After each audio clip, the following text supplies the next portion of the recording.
What happens when reality and horror blur together? It's two shocking murders, one involving a zombie-like transformation, the other, a fatal gunshot over a dog. These chilling true crime stories will leave you questioning the line between self-defense and madness. Stay with us to uncover the truth behind these twisted events. What drove them to kill? Number 1. Damien Perry. October 22, 2015 was going to be a leisurely day for 23-year-old Damien Perry and 23-year-old Christopher Packing. The pair of friends was hanging out in Christopher's apartment in Grants, Colorado. They were binging on two things: alcohol and The Walking Dead on Netflix. The post-apocalyptic zombie television series debuted about 5 years earlier, and it was a massive hit. Later that day, 911 was called because Perry, spired with blood, was trying to attack a woman with a knife at the apartment building. When the police arrived at the apartment building, Perry was being detained by two of the building's maintenance workers. Officers went to Christopher Paquin's apartment. A detective would later say it was the weirdest and most gruesome crime scene he had ever encountered. 23-year-old Christopher Paquin was dead. Christopher had been kicked, punched, and attacked with a sharp object. The cause of death was blunt trauma. Christopher had been beaten with an electric guitar and a microwave. 23-year-old Damien Perry was arrested. Perry was a father of two, and he didn't have a criminal record or history of mental illness. While in police custody, Perry told the police they had been drinking and watching The Walking Dead. Then his friend turned into a zombie and tried to bite him, so he killed him. The bizarre murder and arrest made news around the world. However, we cannot find any follow-up articles regarding the murder. According to the New Mexico Corrections Department website, Perry pleaded guilty to second-degree murder.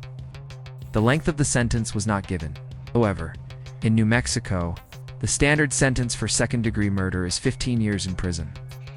At the time of this recording, in early 2016, 10 years after the murder, 33-year-old Damien Perry is out on parole. Number 2.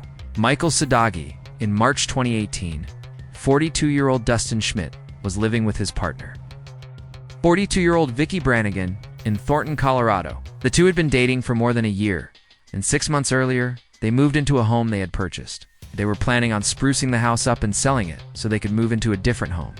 Also living with them was Vicky's 13-year-old daughter from a previous relationship. When Jake and Dustin met, Vicky was in mourning. About a year earlier, her 6-year-old son Skylar died after being in a car accident. Many people said that Dustin had been the rock that Vicky needed. Dustin, who worked as a warehouse manager, prioritized family time, and he was close with Vicky's daughter. In October 2017, Vicky adopted a dog from a local shelter. It was a German Shepherd mix named Bruno. Bruno had a problem with running away, repeatedly jumped over the 5FT privacy fence that they shared with their neighbor behind them. 32-year-old Michael Sadagi, Svedji, and the family appeared to get along. Dustin and Svedji even walked their dogs together several times. Previously, after Bruno had jumped over the fence, Svedji returned the dog to them without complaining. To try to prevent Bruno from jumping over the fence, Dustin and Vicky ran electrical wire along the fence and got the dog a shock collar. But this still didn't stop Bruno from jumping over the fence. On March 17, 2018, Bruno was in the backyard tied up to a stake in the grass. He once again jumped over the fence. Fortunately, the rope wasn't very long, and Bruno was hanging from his neck on the other side of the fence. Dustin and Vicky saw that Bruno was hanging, and they rushed to his aid. Dustin reached over the fence and pulled the dog over.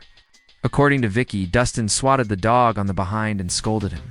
At the time, Svedji was on the second story of his home and saw the couple and the dog through his window. Svedji yelled at Dustin, accusing him of hitting the dog. Vicky yelled that Dustin just wanted to discipline the dog. Vicky said that Svedji came outside and he was angry. He once again accused Dustin of beating the dog. Dustin walked up to the fence and tried to calm Svedji down. Dustin then turned around and started walking back to the house. Suddenly, Svedji reached over the fence with a gun in his hand and opened fire on Dustin. Dustin was shot 4 times in the back. Afterward, Svedji didn't say anything and calmly walked back into his home. 42-year-old Dustin Schmidt was pronounced dead at the scene. 32-year-old Michael Svedji was arrested and charged with murder. Michael Svedji went to trial in May 2019. Svedji claimed he had acted in self-defense. He said that he saw Dustin beating the dog. He claimed that Vicky pulled Dustin off the dog, but he went back to Bruno and punched him again. Seji was angry and told him to stop beating the dog. He said if he saw the abuse again, he would call 911. Suddenly, Dustin snapped and started screaming at him. Seji said he saw Dustin put his hand near one of his pockets. Then Dustin ran to the fence and started to climb over it.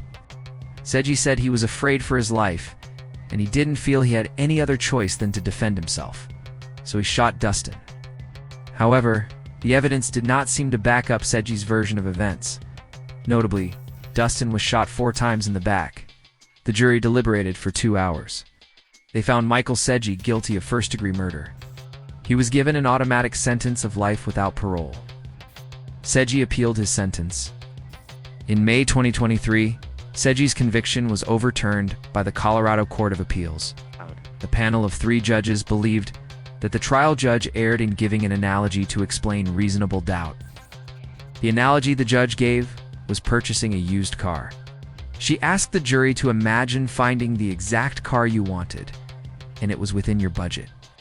Then, as you're driving it, you notice there are problems. One juror said that they would have doubts about buying the car. The judge then asked, "What if the seller were a nun and you weren't suspicious of her? Would you buy the car then?" The same juror said that they would buy the car. The judge then asked, "Would they buy the car if they found a problem with the transmission?" The jurors said they wouldn't. The judge then said that there was nothing wrong with the car, and they would have reasonable doubt regarding buying it. They should use the same logic when considering reasonable doubt when it came to guilt. The appeal argued that this is not how reasonable doubt works. The analogy suggests that there needs to be a series of doubts regarding the case when there just needs to be reasonable doubt regarding one element of the case. So, Seji was ordered to stand trial again. However, nearly 3 years later, Seji has yet to go to trial. At the time of this recording, it's believed that 40-year-old Michael Seji is being held while awaiting trial at the AM County Sheriff's Detention Facility in Brighton, Colorado. No trial date has been set.